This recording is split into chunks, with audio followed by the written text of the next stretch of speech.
السلام علیکم ورحمۃ اللہ تعالی وبرکاتہ۔ نحمدہ ونصلی ونسلم علی رسولہ وحبیبہ الکریم، اللہم صلی علی سیدنا وشفیعنا وحبیبنا نبینا مولانا محمد وبارک وسلم۔ محترم سامعین کرام،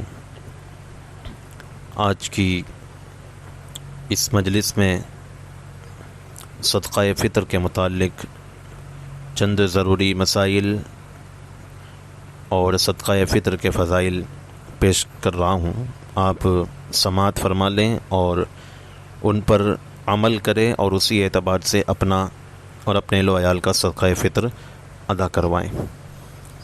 صدقہ فطر یہ ایک بہت ہی اچھی، پاکیزہ اور صاف ستھری عبادت ہے، جس میں مسکینوں کا، غریبوں کا فائدہ بھی ہے، اور ایک مالک نصاب مسلمان کے روزوں کی جو کمی ہے اس کمی کو پورا بھی کرتی ہے۔ اللہ کے رسول صلی اللہ تعالی علیہ وسلم نے ایک شخص کو بھیجا اور فرمایا کہ مکے کی گلیوں میں اعلان کر دیں کہ صدقہ فطر واجب ہے۔ یعنی اللہ کے رسول علیہ السلام نے اس کا اتنا اہتمام فرمایا کہ مکے کی گلیوں میں اعلان کروا کے لوگوں کو آگاہ اور خبردار کیا کہ اپنا اپنا صدقہ فطر ادا کریں۔ اسی طریقے سے صدقہ فطر کے متعلق یہ سوال آتا ہے کہ صدقہ فطر کیوں واجب ہے، کیوں مقرر ہے؟ تو اس کے متعلق اللہ کے رسول صلی اللہ علیہ وسلم نے ارشاد فرمایا کہ صدقہ فطر اور زکوٰۃ اس لیے مقرر فرمائی کہ یہ لغو اور بیہودہ بات اور کلام سے جو روزے میں ہو جاتے ہیں جانے انجانے میں، ان سے طہارت ہو جائے۔ یعنی جو باتیں روزے میں رہ جاتی ہیں کمی کے طور پر، وہ صدقہ فطر مکمل کر دیتا ہے اور مساکین کا فائدہ ہو جائے، مسکینوں کا فائدہ ہو جائے، اور ان کے لیے بھی عید کے دن خوشی کا بن جائے۔ اسی طریقے سے اللہ کے رسول علیہ السلام نے ارشاد فرمایا، بندے کا روزہ آسمان اور زمین کے بیچ میں معلق یعنی لٹکا ہوا رہتا ہے جب تک صدقہ فطر کو ادا نہ کیا جائے۔ تو اس سے پتہ چلتا ہے کہ آدمی کو اہتمام کے ساتھ، انتظام کے ساتھ یاد کر کے محتاجوں تک اور مستحقین تک اپنی زکوٰۃ بھی اور اپنے صدقے کو بھی نکالنا چاہیے۔ صدقہ فطر یہ واجب ہے اور اس کا وقت پوری عمر ہے، یعنی ادا نہ کیا تو جب بھی ادا کرے گا وہ ادا ہو جائے گا۔ بعض لوگ یہ خیال کرتے ہیں کہ عید سے پہلے اگر نہیں نکالا تو اب دینا نہیں ہے۔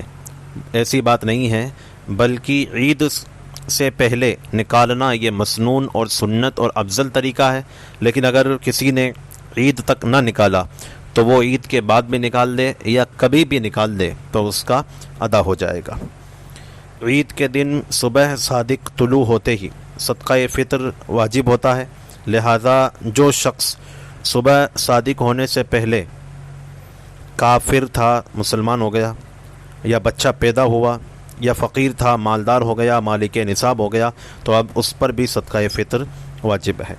اسی طریقے سے صدقہ فطر ہر مسلمان آزاد مالک نصاب پر، جس کی نصاب حاجت اصلیہ سے فارغ ہو، واجب ہے۔ اس میں عاقل ہونے کی، بالغ ہونے کی اور مال کے نامی ہونے کی شرط نہیں۔ یعنی اتنا یاد رکھیں کہ زکوٰۃ اور صدقہ فطر کے دیگر مسائل ایک جیسے ہیں، لیکن زکوٰۃ میں عاقل ہونا شرط ہے، بالغ ہونا شرط ہے، اور مال کا نامی ہونا شرط ہے۔ لیکن صدقہ فطر میں عاقل ہونا شرط نہیں، یعنی غیر عاقل پر بھی، مجنون پر بھی صدقہ فطر واجب ہے۔ اسی طرح بالغ ہونا بھی شرط نہیں، نابالغ پر بھی صدقہ فطر واجب ہے۔ اگر اس کے پاس میں مال ہے تو وہ خود اس کے مال سے ادا کیا جائے، اور اگر وہ صاحب نصاب یا یوں کہیے کہ غنی نہیں ہے تو پھر اس کے جو باپ ہے اس کا، وہ صدقہ فطر اپنے مال سے ادا کرے گا۔ اسی طرح مال کا نامی ہونا بھی شرط نہیں، یعنی مال نامی بڑھنے والا مال، اور یہ زکوٰۃ میں شرط ہے، جیسے کہ سونا چاندی اور رقم مال تجارت اور چڑھائی پر چھوٹے جانور، یہ مال نامی ہیں۔ لیکن اگر ان کے علاوہ بھی کوئی ایسا مال ہے جو نصاب تک پہنچتا ہے تب بھی صدقہ فطر واجب ہے۔ اسی طرح حولان حول کی یہ جو ہے کہ زکوٰۃ کے اندر ایک سال کا گزرنا ضروری ہے، اس میں یہ بات صدقہ فطر میں نہیں ہے، بلکہ اگر عید کے دن جو پیدا ہوا یا مالک نصاب ہوا اس پر بھی صدقہ فطر واجب ہے۔ اسی طریقے سے صدقہ فطر کے اندر واجب ہونے کے لیے روزہ رکھنا شرط نہیں۔ بہت سے لوگ یہ سمجھتے ہیں کہ میں نے روزہ نہیں رکھا تو اب مجھ پر صدقہ فطر بھی نہیں ہے، یہ بات بالکل غلط ہے۔ بلکہ یہ یاد رکھیں، اگر کسی عذر یا سفر کی بنیاد پر، بیماری کی بنیاد پر یا بڑھاپے میں کمزوری کی وجہ سے یا معاذ اللہ اس نے جان بوجھ کر بلا عذر روزہ چھوڑ دیا، نہ رکھا، تب بھی اس پر صدقہ فطر واجب ہے۔ اگر ادا نہ کرے گا تو گنہگار ہوگا۔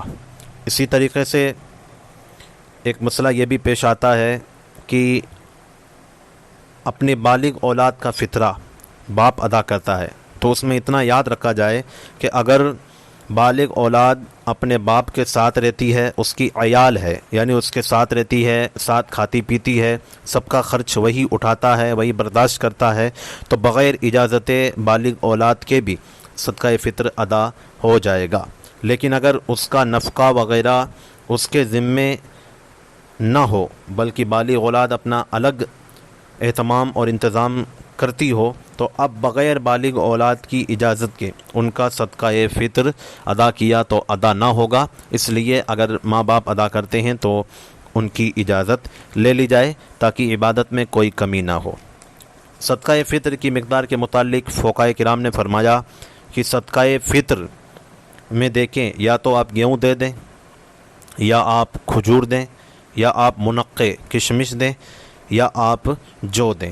اب اگر گیہوں دیتے ہیں تو اس میں نصف صاع یعنی 2 کلو 47 گرام کی مقدار ہے۔ فقیہ ملت مفتی جلال الدین امجدی رحمۃ اللہ علیہ نے فتاویٰ فیض الرسول میں بیان فرمایا کہ 2 کلو 47 گرام صدقہ فطر کی مقدار ہے اگر گیہوں دیں تو، اور اگر منقع کھجور یا جو دیں تو پھر 1 صاع یعنی 4 کلو 94 گرام آپ کو جو یا کھجور یا منقع دینا ہوگا۔ اسی طریقے سے صدقہ فطر کے اندر اگر آپ ان 4 چیزوں کے علاوہ کوئی دوسری چیز دیں، جیسے کہ چاول ہے، باجرہ ہے، یا کوئی غلہ وغیرہ دیں، تو اب اس میں قیمت کا حساب ہوگا، یعنی چاول یا باجرہ یا کوئی غلہ اتنا ہو جو 2 کلو 47 گرام گیہوں کی مقدار کو پہنچ جائے، یا 4 کلو 94 گرام جو منقع یا کھجور کی مقدار کو پہنچ جائے۔ اس میں کیا ہے، اس کا اعتبار ہے۔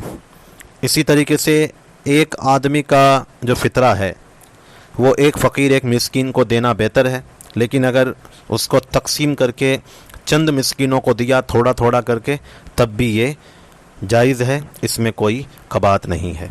صدقہ فطر کے مصارف یعنی کن کو صدقہ فطر دیا جائے، تو یہ یاد رکھیں کہ صدقہ فطر کے مصارف وہی ہیں جو زکوٰۃ کے ہیں، یعنی جن کو زکوٰۃ دی جا سکتی ہے ان کو صدقہ فطر بھی دیا جا سکتا ہے، اور جن کو زکوٰۃ نہیں دی جا سکتی ان کو صدقہ فطر بھی نہیں دیا جا سکتا۔ تو یہ صدقہ فطر کے چند مسائل تھے، آپ ان کو اچھی طریقے سے یاد کر لیں، اس کی فضیلت کو، اس کے مسائل کو، اور بھی کوئی آپ کو سمجھ میں نہ آئے تو آپ اپنے علماء سے، ائمہ حضرات سے معلومات حاصل کریں، اور اس کے بعد میں صدقہ فطر مکمل طور پہ آپ اپنا ادا کریں، اس عبادت میں کسی طرح کی کوئی کوتاہی نہ ہو۔ اللہ تبارک و تعالی ہماری عبادتوں کو اپنی بارگاہ میں شرف قبولیت عطا فرمائے۔ استغفر اللہ ربی من کل ذنب و اتوب الیہ۔ السلام علیکم۔